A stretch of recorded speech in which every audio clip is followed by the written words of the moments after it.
ntabwo mama wanjye nigeze mumenya, namumenye nkuze, ariko twatandukanye ndi umwana. Ntabwo mbizi ukuntu aba naratandukanye na mama, nakuze nsanga atabana na papa wanjye. Agahinda nikica kuko kagira mubi.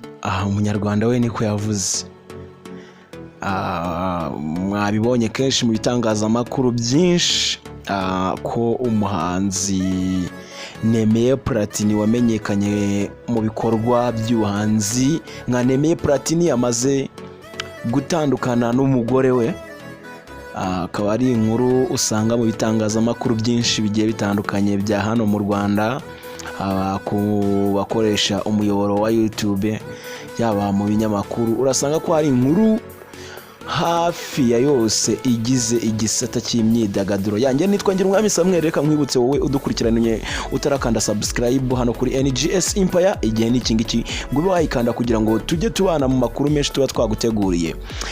Nemeye Platin nkuko benshi mwamumenye mu itsinda rya Dream Boys, akaba ari itsinda ryaje gushingwa mu mwaka wa 2010. Mu mwaka ndakeka 2009. Ni 2009 akaba yari kumwe n'uwitwa Mujyanama Claude, abamenyekanye ku izina rya TMC. Bombi bakaba baratangiye umuziki wabo bakisa naho ari abana batoya.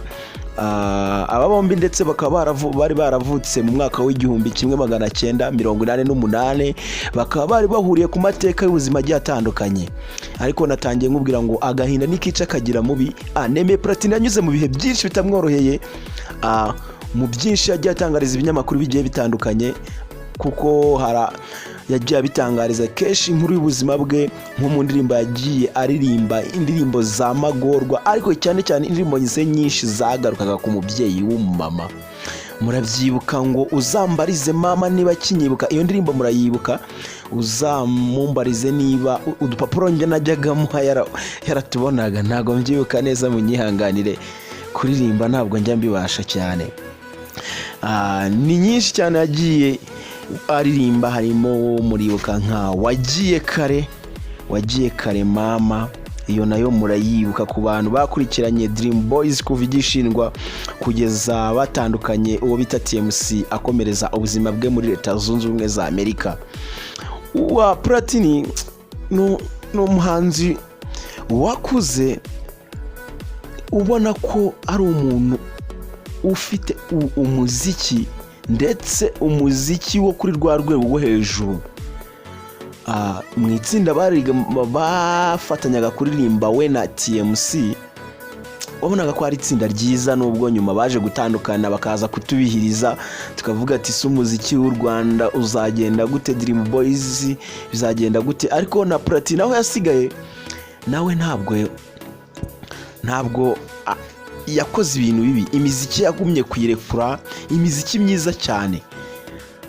Za Ntasiyo mwagiye muzumva, za Helena n'izindi nyinshi cyane. Usibye ko uwo mubona nka Nemeye Platin, hari igihe burya umuntu n'ubuzima butajya bumuhira. Yakuze atazi mama we, yakuranye igikomere.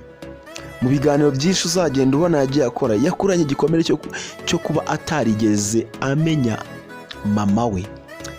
Naho amumenyeye, yamumenye akuze afite imyaka 27. Ngira ngo nejo bundi za 2019 niba nibuka neza, niba atari za 2015. Ubu hashize imyaka igera mu 8 yonyine amenye mama we. Yakuranye igikomere mu buzima bwe, akuranye igikomere cyo kutaba atarabanye na mama we, atabona ababyeyi bombi hafi. Murabizi z'ababyeyi ku bana babo, izo ntiyigeze azibona. None nyuma y'uko yari amaze kubaka ubuzima, nyuma y'uko yari amaze gushinga umuryango, none hajemo kidobya, nibwo asanze n'umwana ataruwe. Murabyumva, ariko ntabwo ushobora kumva iki gikomere. Buriya umuntu we wakuze atagira ababyeyi arabizi. Iyo uramutse ushatse umugore cyangwa se ushatse umugabo, uba ushaka kubaka umuryango, rwa rukundo utabonye, rwa rukundo utagaragarijwe, byibura uba ubonye wowe urugaragariza, uba ubonye umuntu uzakubwira ngo ndagukunda, uba ubonye umuntu uzajya utaha mu rugo ukavuga ati mu rugo nahasize umuntu, byibura nzi ko ibintu byose bimeze neza.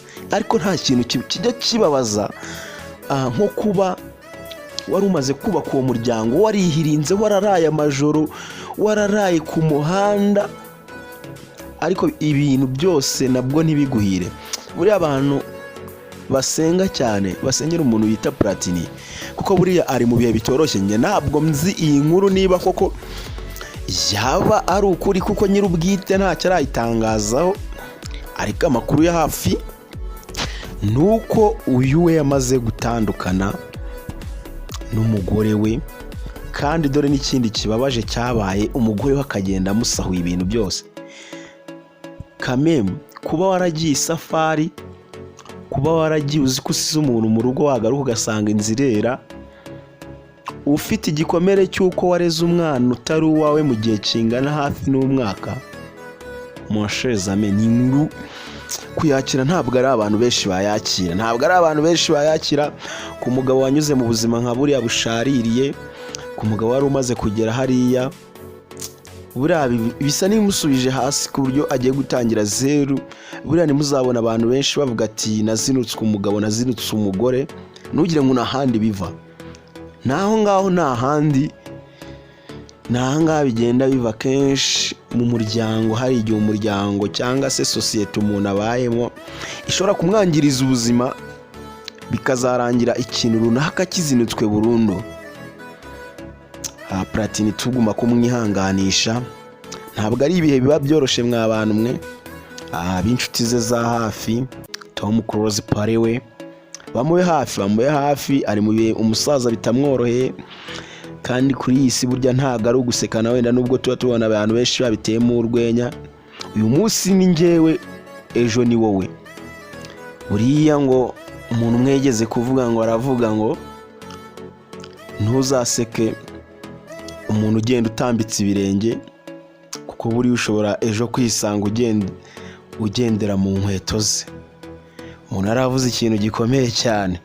Ahantu mukurikira NGS Empire, ababishoboye utumesaje, abagira contact ze, mwohereze uriya mugabo utumesaje twa Paul, kuko ni mu bihe bitoroshye. Indi nkuru nabonye iramukwivuga ni inkuru y'uwitwa Niyonizera Judith, umunyamafaranga, umugore wirwanyeho kabisa, avuye kure, nk'uko bisa mwari mubizi. Ni inkuru nagiye mbona ku gihe igira iti mu buryo budasubirwaho, Safi Madiba na Judith Niyonizera batandukanye mu buryo bwemewe n'amategeko, nk'uko byemejwe na Maître Bayisabe Irene wari wariyambajwe n'uyu mugore mu gushaka gatanya. Mu kiganiro n'igihe cyagiranye n'uyu Maître Bayisabe ku itariki 25 z'uku kwezi 2023, ati guhera uyu munsi ubu buri wese yemerewe gushaka, kuko batandukanye mu buryo bwemewe n'amategeko. Maître Bayisabe avuga ko gutandukana kwa Safi na Madiba na Niyonizera Judith mu buryo byabaye mu buryo bw'ubwumvikane, ku buryo batigeze bagora urukiko. Ku itariki ya mbere Ukwakira 2017 rero nibwo Safi Madiba na Niyonizera Judith bakoze ubukwe mu buryo butunguranye. Iki gihe yaranamaze n'igihe gito atandukanye na bagenzi be muri Urban Boys. Safi Madiba mu ntangiriro za 2020 nibwo Safi Madiba yagiye muri Canada, avuga ko asanzeyo umugore we ibihe bya Covid bikagera ataragaruka hano mu Rwanda. Ariko icyari kiriho nuko ngo Niyonizera Judith yaba yarafatiye passport ye. Byanavuzwe ko Safi Madiba yagiye kurega umugore we mu nzego z'ibanze ba mudugudu wo muri Canada, amushinja kumpoza ku nkeke. Nyuma za no kuva mu rugo ajya gucumbika ku nshuti ye, ari nabwo yatangiraga ubuzima bwo kubaho nk'impunzi yibana muri Canada.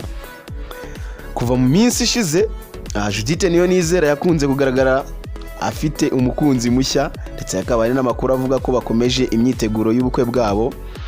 Uyu musore umaze iminsi mu Rwanda yari yanaherekeje Niyonizera mu rukiko ubwo yari agiye gufata igipapuro cya gatanya ya burundu na Safi Madiba. Nibyo ngibyo, reka ngushimire. Nitwa Ngirumwami Samuel, maze kumenyera hano kuri NGS Empire.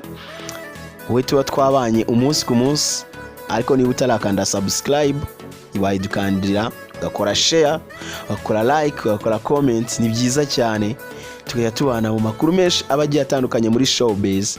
Ndabakunda, Imana ibarinde. Ciao ciao.